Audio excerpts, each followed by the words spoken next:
તો પેટીએ નકર ભગત નો થાય. હિરણ્યકશિપુ એક જ અસુર, એનો દીકરો ભક્ત પહેલા હતો તો ભગવાનનો ભગત, એનો દીકરો વિરોચન તો ભગવાનનો ભગત, એનો દીકરો બલી કે ભગવાનનો ભગત, એનો દીકરો બાણાસુર તો કે ભગવાનનો ભગત, એનો દીકરો તારકાસુર તો કે ભગવાનનો ભગત. એક જ અસુર, બાકી બધી પેઢી આખી ભગતમાં હાલી. એક ભજન કર્યું. બલી રાજા હાજર અમર છે. તમે જોયું, હાથ ચિરંજીવી છે. બલી રાજા અમર છે, પરશુરામ અમર છે, વિભીષણ અમર છે, વ્યાસજી અમર છે, કૃપાચાર્ય અમર છે, હનુમાનજી અમર છે, અશ્વસ્થામાં અમર છે. ચિરંજીવી જેનો કોઈ મૃત્યુ ન થાય એવા કર્યા ભગવાનનું ભજન. 12 કરોડ સંતોને બોલાવ્યા. આગળ ભજનનું એવું પ્રમાણ હતું. સંતો 4 સોહાર કરે ને ત્યાં મોડા બેઠા થઈ જતા હતા. અને કડે કાળ છે આમાં મોડા બેઠા ન હતા. પણ જે આંગણેથી આત્મા એ વિદાય લીધી એની માટે 5 વાણી કરે એટલે એ આત્માને 100% મોક્ષ મળી જાય. આવું આપણા શાસ્ત્રોનું સંતોનું કહેવું. 12 કરોડ સંતોને બોલાવ્યા. વિદ્યાવલી રાણીએ વિચાર કર્યો કે આ સંતોને જમાડવા છે, 12 કરોડ મહેમાન છે, હવે નાની એવી અરજી એટલે બકરી આ પ્રસાદી આજે બધાને થાશે નહીં. હવે વિચાર કરો, લોટ નાખ્યો. શંકા પડી. દેવાજ બાપાએ કીધું છે ને કે સંસારે પડીને અવરું સૂજ્યું ક્યાં ક્યાં દેવલ દેનાર. એના જીવનમાં શંકા પડી ગઈ. નકર સ્વર્ગના બે હતા, તપસ્યા હતા દેવલ દે સ્વર્ગના, અને એની ઉપર શંકા ગઈ દેવાજ પંડિત કે તમે ભજન કરવા જાઓ, સત્સંગ કરવા જાઓ, પાછળ માણસો આવે છે કે ખોટી વાત છે. પણ તેથી કહેવાય છે કે કોઈ જઈને કીધું કે બાપા તમે અહીંયા સત્સંગ કરો છો ને ઘરે તો જોવો તો ઘણા મહેમાન આવે છે. તેથી દેવાય કે પંડિત ઘરે આવ્યા અને ઘરે આવીને જોયું ત્યાં તો ખાટ હાલે છે અને ખાટનો અવાજ સાંભળીને પડકારો માર્યો, દેવ દરવાજો ખોલો. આ તો ઠાકોરજીની હારે જેને ભક્તિ લાગેલી હતી, કોઈ હતું નહીં. કીધું તમને મારી માટે શંકા પડીને જાઓ, હવે મારે તમારે પૂરું. સંસારે પડીને અવરું સૂજ્યું ક્યાં ક્યાં દેવલ દેના. અને ઈ દેવલ દે નીકળી ગયા પછી તો દેવાજ પંડિત ગોતવા નીકળ્યા. ઘોડા લીધા, રથ લીધા, હાડા હાથો સેવકા લીધા અને બધે ફરવા માંડ્યા. ફરતા ફરતા મજેવડીમાં આવ્યા. વચનો ઘરો ભાંગી ગયો તો હતો 11 વર્ષનો. શિષ્યોને મોકલ્યા કે ગામમાં કોઈ લુહારનો ઘર હોય તો તમે આ ઘરો સંતાઈ આવો. અને દેવ તણખી મહારાજ ત્યારે કહેવાય છે કે ઘરે હતા અને તેને કીધું કે આ ઘરો સાંભળી ગયો કે આ 11 છે. આજ અમારાથી આ પાપ ન થાય 11 નો હપ્તો રાખીએ છીએ. પણ કે તમને ખબર છે આ ઘરો કોનો છે? પ્રખર પંડિત જેવા પંડિત નો છે. એ વાત સાચી છે, પણ ઘરો અમારાથી અંજાય આજનું પાપ ગયું પાપ. હાલો મેં પૂછાવી દેવાજ પંડિતને વાત કરી કે બાપજી એક લુહાર ભગત છે, દેવતણથી નામ છે, ના પાડે કે ધરો ન હાથી દો કે હાલો હું આવું છું, મને બોલાવ્યું છે ને કે હા કે સૂર છેતાવો આજનો જે કાંઈ પાપ થાય મારી માથે. સૂર છેતાવીને હેરણની માથે ધરો રાખ્યો. લાલ સમોઠી જેવો ધરો થઈ ગયો. કીધું કે ઘરનો ઘા કરો. દેવાજ પંડિતને અભિમાન હતું. એ કહેવાય છે કે ઘરનો ઘા કર્યો અને હેરણ પાતાળમાં વહી ગઈ અને ત્યારે પોતાની ઘૂંટી માથે રાખ્યો અને તેથી ઘરો બાંધ્યો. પણ 100 મોડાની નિરલભાઈ એ કહેવાય છે કે ઘોડિયાની માલકા એ જવાબ દીધો તમે ક્યાં જાઓ છો? કે દેવલ તેને ગોતવા. એ તો નિર્ભર કરવા છે. તમારા શિષ્યો કેટલા? કે મારા શિષ્યો તો હારા હાથો છે. કે હારા હાથો છે ને કહી દો અંગારા માટે હાલવાનું છે. અને બધા ભાગી ગયા. 4 જ રહ્યા. સારો સૂર્ય ઢાંકો ભણી જોજો ભક્તિ કરો પાતાળ ને વેગ ચડે આકાશ. દાદી ડૂબી નો રહે કસ્તુરીની વાત. ઈ ભક્તિ માણા આયા કરે આકાશમાં જેની વેગ લઈ જાય. હમણાં મારે ભજન ગાયું ને કે માલે રૂપાના હેરના હેર્યા આરાતે મોજરી ઉતારી રૂપા દે. ભજનમાંથી આવતા હતા. માલદેવ વિચાર કર્યો કાયમાં ભજનમાં વહી જાય. મોજરી ભેટમાં ભરાવી દીધી. માણેક ચોકમાં ઉભા રહી ગયા. 4 વાગી ગયા. ભજન પૂરા થયા. રૂપાદે બહાર નીકળ્યા ને કીધું ગુરુજી મારી મોજરી ચાંદ કે કોક લઈ ગયું કે મોજરી તેથી આરાધ કર્યો ને તેથી એ આરાધે મોજરી ઉતારી. હો આ ભજન ભજન કોઈ સામાન્ય વસ્તુ નથી. કહેવાનું છે કે શંકા પડી. આજે વિદ્યાવલી રાણીને એવી શંકા પડી ગઈ. 12 કરોડ મહેમાન છે. નાનું એવું બકરું છે. આ પ્રસાદી પૂરી નહીં પડે લોટ નાખી દીધો અને પછી સદાયને કીધું કે હવે તમે કંઈક કરો ને તેથી ભટ ગંગા શું કરે છે? 5 વર્ષની ઉંમર હતી, લગ્ન થતા કોકના. મીરાબાઈ પૂછવા માંડ્યા આને શું કહેવાય? કે બેટા આને લગ્ન કહેવાય. મીરા કે મારે લગ્ન કરવા છે. એના નામ સમજાવે બેટા તારે ઉંમર નથી, તારે વાર છે, લગ્ન નહીં. મીરાબાઈએ હઠાગ્રહ કર્યો અને માએ કનૈયાની મૂર્તિ આપીને કીધું કે લે બેટા આની હારે તું લગ્ન કરી લે. અને તેથી 5 વર્ષની ઉંમરમાં મીરાબાઈ કનૈયાને મળી ગયા. અને એટલે મીરા કહે છે કે લકડી જલ કોઈ ના ભયો, કોઈ ના જલ ભયો રાત, મેં અભાગન એસી જલી ન કોઈ ના ન ભયો રાત. મીરાબાઈ દ્વારકાધીશની મૂર્તિમાં હુમાઈ ગયા. 108 ભજન લખ્યા. બોલમાં બોલમાં રાધા કૃષ્ણ વિના બીજું બોલમાં. અને છેલ્લે પરદેશી મીરા તારી અંદર ભણીને જન થોડા. આ ભજન બોલી અને મીરાબાઈ દ્વારકાધીશની મૂર્તિની વાલમાં હુમાઈ ગયા. પણ એને ઝેરના કટોરા લોકોએ આપ્યા, પણ વચન રૂપી ઝેરના કટોરા મીરાબાઈ પી ગયા. કોઈને સાંભળ્યું નહીં. ત્યાર પછી બીજી અર્જુને પૂછ્યું ભગવાન તમારા મોટું કોણ? ભગવાન કે મારા થતા મારા ભક્તો. ક્યાં છે? ચાલ કાશીમાં દેખાડ્યું.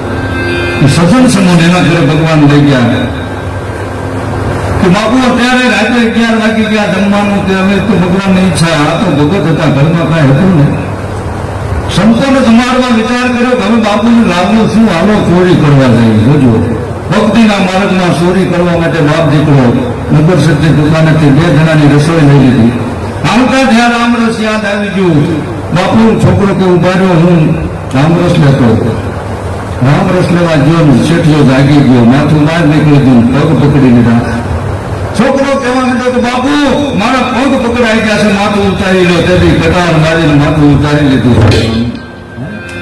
ભગવાને ટકોર કરી કે જોઈ લે અર્જુન, આપણા માટે હતા દીકરાનું માથું ઉતારી લીધું. ભલે આવ્યા સંતોને જમાડ્યા, હવાર પડી ગયું, ભજન કર્યા, ગામ આખામાં ખબર પડી ગયા નગર સચ્ચેના ચોરી થઈ. ચોર પકડાનો પણ માથા વગર નો. આવો સૌ જિંદગીમાં જોયો નથી. રાજા કે દાવ હુલીના માસરે ચડાવી ગયો. કાશીના મત શોકમાં હુલીએ ચડાવ્યું ધડ. માણસોનું ટોળું થઈ ગયું. અને એ સમયે સંતોના વેશમાં ભગવાનને અર્જુન ઉભાર્યા. જીનકા ફરેનકા દળ હાથ જોડે ત્યારે કહેવાનું કે સમન તારા શેરમાં અસરજ દીઠું આજ ધડને ચડાવ્યું હુલીએ ફરતા જોડે હાથ. જીવનની માલિકા સંકટ આવ્યું પણ કોઈ પરમાત્માની બંદગી નહીં છોડે. આગળ સવારે ગાતા શું અર્જુને પૂછ્યું ભગવાન તમારે મોટું કોણ? ભગવાન કે મારા થતા મારા ભક્તો. ક્યાં છે? ચાલ કાશીમાં દેખાડ્યું. સજન સમૂહ એના ઘરે ભગવાન લઈ ગયા કે બાપુ અત્યારે રાત્રે 11 વાગી ગયા જમવાનું. કે હવે તો ભગવાનની ઈચ્છા, આ તો ભગત હતા, ઘરમાં કાંઈ હતું ને. સંતોને જમાડવા વિચાર કર્યો કે હવે બાપુને લાગનું શું, હાલો ચોરી કરવા જઈએ. જોજો ભક્તિના માર્ગમાં ચોરી કરવા માટે બાપ દીકરો નગર સત્ય દુકાનેથી 2 જણાની રસોઈ લઈ લીધી. આવતા ત્યાં રામરસ યાદ આવી ગયું. બાપુ છોકરો કે ઉભા રહ્યો, હું રામરસ લેતો. રામરસ લેવા ગયો, શેઠિયો જાગી ગયો, માથું બહાર નીકળી ગયું, પગ પકડી લીધા. છોકરો કહેવા માંડ્યો કે બાપુ મારા પગ પકડાઈ ગયા છે, માથું ઉતારી લો. તેથી કટાર મારીને માથું ઉતારી લીધું. ભગવાને ટકોર કરી કે જોઈ લે અર્જુન, આપણા માટે હતા દીકરાનું માથું ઉતારી લીધું. ભલે આવ્યા સંતોને જમાડ્યા, હવાર પડી ગયું, ભજન કર્યા, ગામ આખામાં ખબર પડી ગયા નગર સચ્ચેના ચોરી થઈ. ચોર પકડાનો પણ માથા વગર નો. આવો સૌ જિંદગીમાં જોયો નથી. રાજા કે દાવ હુલીના માસરે ચડાવી ગયો. કાશીના મત શોકમાં હુલીએ ચડાવ્યું ધડ. માણસોનું ટોળું થઈ ગયું. અને એ સમયે સંતોના વેશમાં ભગવાનને અર્જુન ઉભાર્યા. જીનકા ફરેનકા દળ હાથ જોડે ત્યારે કહેવાનું કે સમન તારા શેરમાં અસરજ દીઠું આજ ધડને ચડાવ્યું હુલીએ ફરતા જોડે હાથ. જીવનની માલિકા સંકટ આવ્યું પણ કોઈ પરમાત્માની બંદગી નહીં છોડે. આગળ સવારે ગાતા શું કહે છે કે હે કાળિયા ઠાકર અહીંયા ગુનો પડી જાય. અમારા ઘરની માલિકા ઝાડનો રોટલો ને છાશનો વાટકો ભરીને ધરી દેશું અને એમાં તું રાજી નહીં થા તો અમારા દીકરા ખાધીને ખવારી દેશું, પણ કોઈ ભૂલો પડી જાય. સતને માટે પોતાના દીકરાને પણ મને ફરમાઈશ કરી કે સગાવસા મારા કાકા હતા. અને એ એવું સગાવસાનું પાત્ર લેતા કે એની થોડીક વાત તમારે કરવાની મને ભાઈ કહી ગયા છે. એટલે આપણે જાણતી ટાઈમ નથી લેવો, પણ થોડીક વાત સગાવસાની મને કંઈક કરો તમે. એટલે શું કહે છે? પણ સમય મળે નહીં, સાધુ છે મહેમાન, અવસર આવે પાછાને પડે ગાયા થઈ જાય કુરબાન. કદાચના શરીર કુરબાની આવી જતી હોય સંતને જમાડવા માટે, તો મારા જેવો ભાગશાળી કોણ હોય? બાપુ, તમે મને આવી સલાહ આપો છો કે ભાગીદા. મારા મા બાપ કોણ છે? મારી મા કોણ છે? મારા બાપુ કોણ છે? મારાથી બધાય નહીં.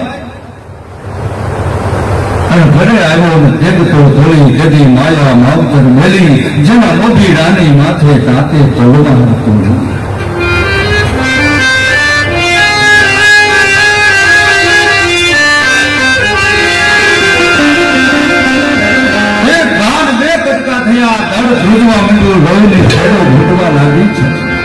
નજર સામે તમન્નાનું પતન જોયું નથી જાતું, અને ખીરા પેલા ફરી જાતું, શું મન જોયું નથી જાતું. માથું ઉતારી સિક્કામાં મૂકી દીધું, ધડ કહેવાય છે કે આમ ઊભું રાખી દીધું, અને રસોઈ બનાવી સંતને પીરસી કીધું, બાપુ જમી. અગોરી સાધુ બોલ્યા કે આવું ભોગન નથી જમતો.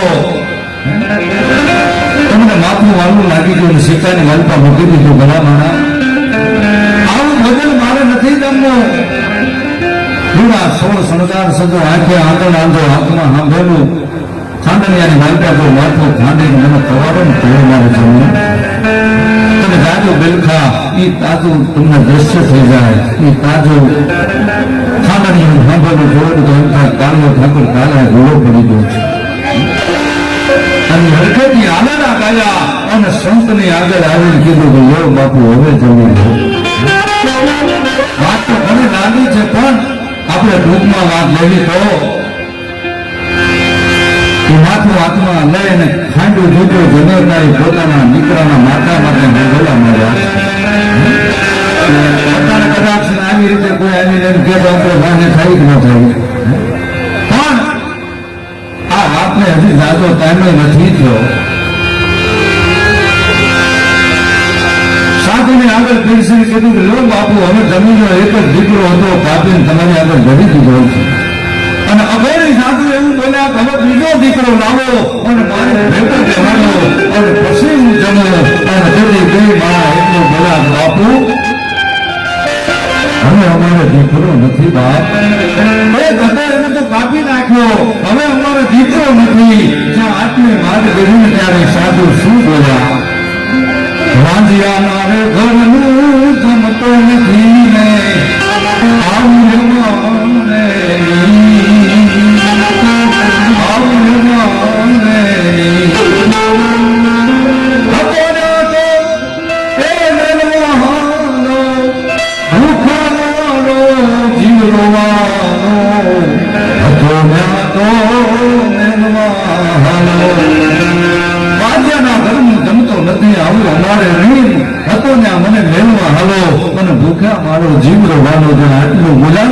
ત્યાં તો સકાળસા જીવા પડી ગયા. મનમાં વિચાર કરવા માંડ્યા કે હવે શું કરવું? હવે તો છેનો કોઈ રસ્તો નથી. પણ મેં વાત કરી એમ આ દેશની આર્ય નારી એ સંગાવતી એટલું બોલ્યા કે હવે તમે એક બાજુ કહી જાઓ, એ જોગીડો છે ને હું છો. અને તેથી કહેવાય છે કે માતાના વાળ સુધા મૂકી દીધા છે, સંગાવતી મટી અને આજ સંતિકા બની ગયા છે. માતાના વાળ સુધા મૂક્યા, હાથમાં પાટાની જીભ જેવો જન્મ લીધો છે. સાધુની આગળ આવીને એટલું કે છે, શું મામા ભેદ છે મહિના 5 આશરો સીતારામનો જન્મ મુનિનો આવ્યા છે. અમારે ફરી ભગવાન બિરાજે છે. મારા અંદરની અંદર બાળક છે, એનો જીવ આશરી ગયો છે. હમણાં હું કટાર મારીને હાજર કરું છું. જ્યાં આટલા શબ્દ કીધા અને કદી અખિલ બ્રહ્માંડનો નાથ કીધો, મારા વૈકુંઠનો લીધો. કવિ કાન કે એકોતેર ગુણને ઉદાર્યા. માણસનું પુણ્ય થાય તો આત્મા સ્વર્ગે જાય, શરીર કોઈ ન જાય. પણ આ ત્રણેય જણા સદેહ સ્વર્ગમાં જાય. આના દે જોજો, જગતના એવા 4 બાપ થઈ ગયા કે જેને માથા ઉદાર્યા હતા દીકરાના. એક બિલખાનો વાણિયો, બીજો સદન સમાન, ત્રીજો દેવાય ભોગન આહી, અને ચોથો તળાજાના ધણી ગણવાનો. હમણાં ભાઈએ વાત કરી હતી ને કે સંબંધ તો ઘણા બનાવ્યા, પણ ભાઈબંધનો જે સંબંધ બનાવ્યો ભગવાને એમાં હાથ ધોઈ નાખ્યા. ભાવનગરના ધણી નવઘણને જેને જાહલે શીખી લખી હતી સિંધની માલપા ભેદ થયા પછી અને એમાં 11મો ઘા એક લખ્યો તો એવો બાકી તો આખી શીખી હતી પણ એમાં 11મો ઘા જયારે નવઘણે સાંભળ્યો ને વાંચો ને ત્યારે એને આખા હૃદય ભરવો નીકળી ગયો તો એ ઘા એવો હતો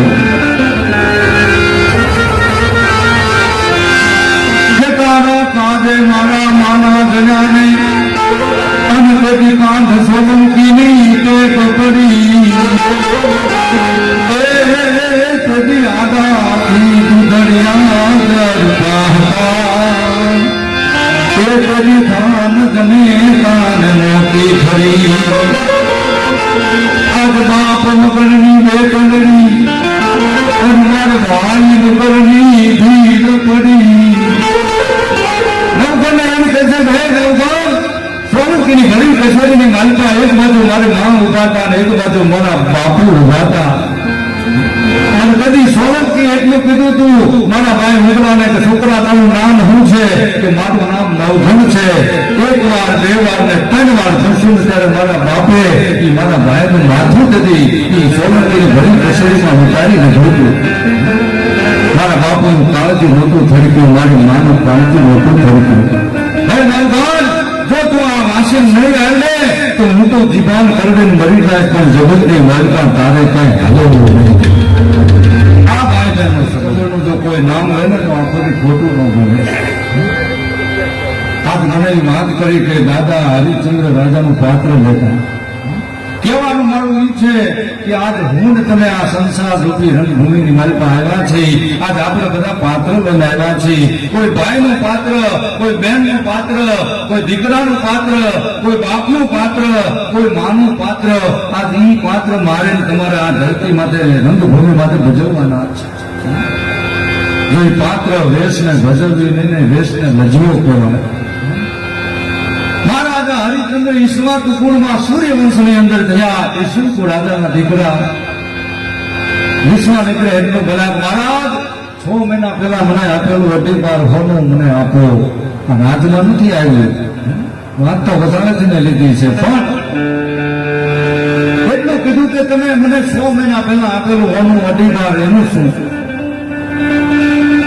બાપુ રાજમાં હોનું ન આવી ગયું કે નહીં મહારાજ તમે કહેતા હો તો રાજમાં આવી ગયું હોય તો જાઓ મારે તમારું રાજ નથી જોતું અયોધ્યાની ગાદી માટે પાછા જવા મહારાજે વિચાર કર્યો કે હવે શું કરવું દેવી રાણી વાસણા જઈ તારાવતીને વાત કરી કે રાજપાલ બાપુ વિશ્વામિત્રને આટલા તમારું શું કહેવું કે ભલું થયું ભાંગી સુંદરાળ સુખદેવ પંચ્યું શ્રી ગોપાલ છેલ્લી અવસ્થા ભગવાનના ભજનમાં વિચારે કે બાપુનો અધિકાર હોનું આપવાનું કે તમારે દાગીના આભૂષણ છે એ આપી દો કે એ તો રાજની વસ્તુ આપણે મહેનત કરીને આપવાનું કે મારી પાસે કઈ રત્ન પીડ્યા છે કે લાવો સોરી છુપાવી રાખ્યા કે નહીં જગત ભાલે એમ તમે હું આપણો દીકરો હાલો કાશીના ઘાટમાં આપણે વેચાય જાય તમે રાજો કાશીની માલિકા હજી હરિશ્ચંદ્ર ઘાટ છે ખડના પૂરા માથે ધારણ કરીને તેથી કઈને જરા ઉભા રહ્યા વિશ્વામિત્ર મુનિ કહેવા માંડ્યા મહારાજ હવે તમે આ બધું શું કરો છો કે બાપુ તમારું ઋણ છે મારે મુક્ત થવું છે મારી રાજને બેસી નાખું પણ તમારા ઋણમાંથી મુક્ત થવું છે તેથી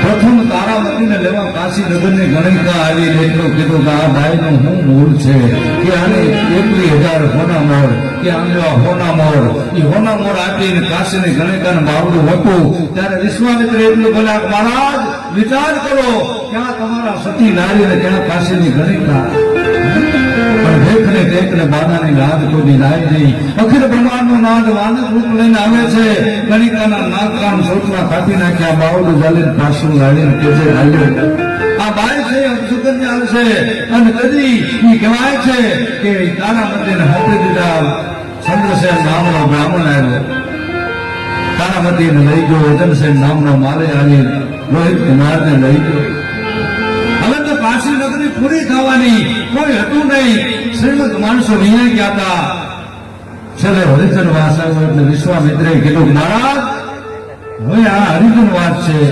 શમશાન આવી ગયું હવે તમે પાછા ગયા જાવ કે નહીં બાપજી પાછા પગલા ન હોય સુરાના વચન લઈ ગયા માટે કાળસેન નામનો ભંગી આવે છે, રાજાને લઈ જાય છે, વિશ્વામિત્રના ઋણથી મુક્ત થઈ જાય છે, કાશીના સંસારમાં રાતે ઉભા છે, સૌથી ફેરો કરે છે, કાયદો કીધો છે કે રાજા રામ આવે, રાજા આવે, શ્રીમંત આવે, ગંગાલ આવે, કાશીના સંસારમાં અગ્નિ સંસ્કાર કરવાના, હવા ગજ કપડો, હવા ટોકરો દાન અને હવાચર ખીચડી લેવાની. ખીચડી તમારે ખાવાની ના બે વસ્તુ મને ભોગાડ. કોઈ મળતું ન આવે તો મહારાજ અપવાસ કરી લેજો, આમ કહીને કાલસેન ઘરે લેજો. મહારાજા હરિચંદ્ર હાથ પડી કે વિચાર કરે, ઓહો હે ભગવાન, એક હું કેવો અયોધ્યાનો રાજા હતો અને આજ કાશીના સંસારમાં રાય ને વાલો રંક બનાવે, રંકને રાજ દીધેલ, નસીબના જોયા જેવા ખેલ, કાશી નગરમાં જુઓ રાજા હરિચંદ્ર જેને ગંગીનું પાણી ભરેલ, નસીબના જોયા જેવા ખેલ. રાત્રિનો સમય છે, આજ પોતાના દીકરાને સર્વપટન થયું છે, તેથી આ દેશની આર્ય નારી આજ માં પોતાના દીકરાને લઈને અગ્નિ સંસ્કાર કરવા જાય છે. પણ કેવી ઘટના બની છે, ઝીણો ઝીણો વરસાદ વરસે, મેઘલી રાત મળી ગઈ છે અને પોતાના દીકરાને લઈ અને તારામતી ગંગથી ભેગી કરી અને સીતા બનાવીને દાગ દેવા માટે જાય છે. પણ કેવી ઘટના બને છે, દાન દીધા રે વિના દાગનો દેશો એવો ભલો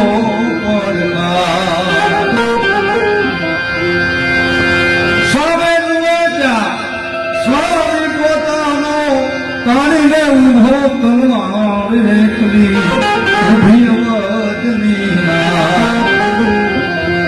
ઓઢણી ફાડીને લાચ ઉડાડી સુઈ લીધી ને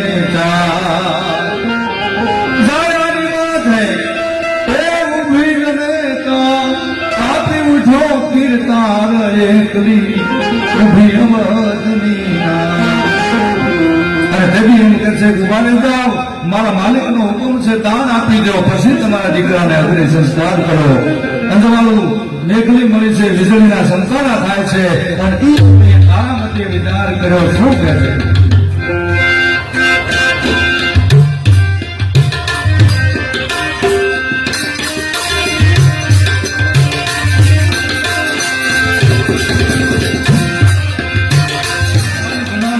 હું યાચી રહ્યો છું અને નચાવ્યા ઘણાને આજે હું નાચી રહ્યો છું. હે રોકી, અમારી ચોપાટે હજારો માણસો આવતા હતા, હજારો માણસો અમને ખમા ખમા કરતા હતા. આજ મારે મારા દીકરાનો દાન અગ્નિ સંસ્કાર કરવો છે. મારી પાસે દાન નથી, તમને શું આપવું? પણ સામે જોયે ત્યાં તો સ્વામી પોતાના નજીક ગયા, જોયું ત્યાં તો મહારાજ હરિચંદ્ર તારામતી કહેવાય છે કે કાયા થરથર કાપવા માટે વિચાર કરવા માંડ્યા. નાથ, તમે આયા કે હવે હું ગંગીને ત્યાં સાગરપણું કરું છું? પણ દેવી, તમે અહીંયા કોને લાવ્યા છો? કોને અગ્નિ સંસ્કાર કરવો છે?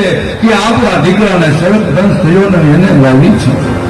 પોતાના દીકરાની જ્યાં વાત સાંભળી કે ઓહો કીર્તાર, તને આ ગમ્યું નહીં, અમારો એક દીકરો અયોધ્યાનો વંશજ, એ પણ તને ગમ્યું નહીં, હવે અમારે જગતમાં જીવવું નથી. કેવી રીતે બન્યું તું?